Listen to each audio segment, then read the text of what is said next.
عمرك صحيت على رن التليفون في نص الليل والتليفون ده مش تليفونك انت اصلا ولا تليفون اي حد تعرفه في البيت؟ ده اللي حصل معانا بالظبط.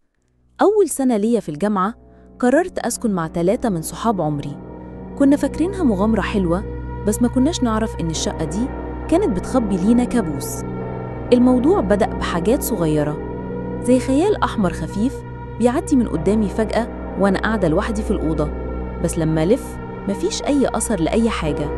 كنت فاكرة نفسي بتخيل أو يمكن عيني بتخدعني، بس لما حكيت لصحباتي اللي حصل لي الصبح اتصدمت. كل واحدة فيهم قالت إنها شافت نفس الخيال ده بالظبط قبل كده، ومفيش واحدة حكت للتانية خوفاً من التريقة. ساعتها بس الخوف الحقيقي بدأ يتسلل لقلوبنا. بس كل اللي فات ده كان مجرد تسخين للي حصل بعد كده. في ليلة من الليالي تليفون البيت الأرضي القديم رنة طويلة ومفاجئة قطعت صمت الليل.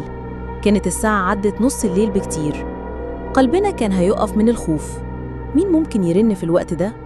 لما بصينا على الشاشة كانت الصدمة.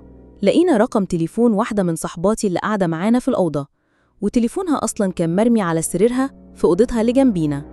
لما رفعنا السماعة بدل ما نسمع صوت حد بيتكلم، سمعنا موسيقى غريبة، صوتها عالي ومخيف بشكل مش طبيعي، كأنها بتطلع من العدم.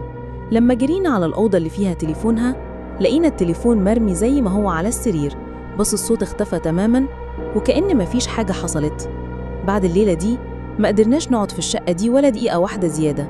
الخوف كان مالينا خلاص. لمينا شنطنا بسرعة وعلى الصبح كنا بندور على أي مكان تاني. خلاص كانت القصة خلصت بالنسبة لينا. الشقة دي كانت مسكونة بجد.